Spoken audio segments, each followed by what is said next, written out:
Tahap hidup rakyat Malaysia kini boleh dikategorikan sebagai amat baik jika diukur dari segi usia kemerdekaan negara. Bukan sahaja dari segi ekonomi, namun kemakmuran politik dan sosial telah menyumbang kepada lonjakan tahap pendapatan per kapita rakyat ke paras yang selesa. Justru untuk terus mara ke peringkat pendapatan yang lebih tinggi dan negara maju, kebergantungan kepada bantuan atau subsidi kerajaan sewajarnya dikurang atau dihapuskan terus. Ini bagi membolehkan rakyat Malaysia berhadapan realiti persaingan tulen di peringkat global dalam segenap aspek kehidupan. Laporan siri pertama rasionalisasi subsidi hari ini merungkai kemungkinan untuk kita semua hidup tanpa subsidi. Mampukah rakyat Malaysia hidup tanpa subsidi? Sanggup atau tidak, itu kenyataan yang perlu diterima. 10-15 tahun akan datang, rakyat akan lebih berdikari lah. Tidak meminta-minta, maksudnya tidak berharap kepada bantuan sahaja.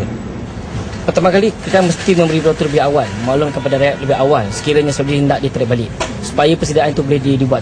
Kalau nak tarik balik, mesti kerajaan juga memberi jalan, memberi contoh bagaimana kita boleh mengubah sesuaikan itu.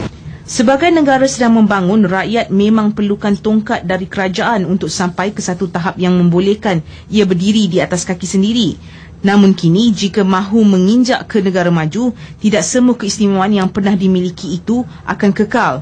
Subsidi misalnya yang dilihat tidak lagi relevan untuk diaplikasikan kepada semua golongan masyarakat kerana tujuan asalnya adalah membantu kelompok kurang berkemampuan.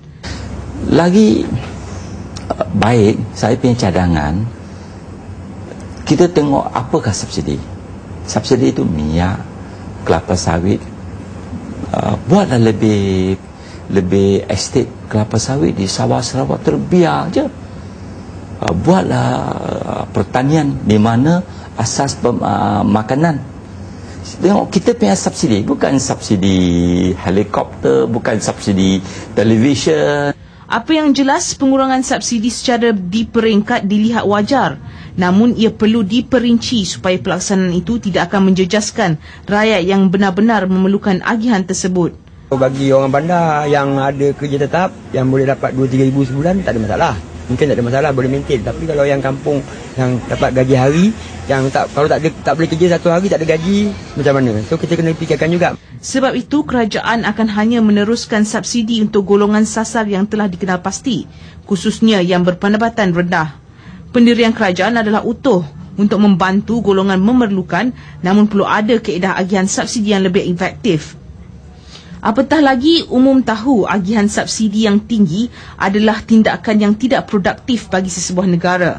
We should channel these high subsidies to productive investments that have very strong multiplier effect in order to become a high income. We need to reduce the subsidies and very important channel it to productive investments.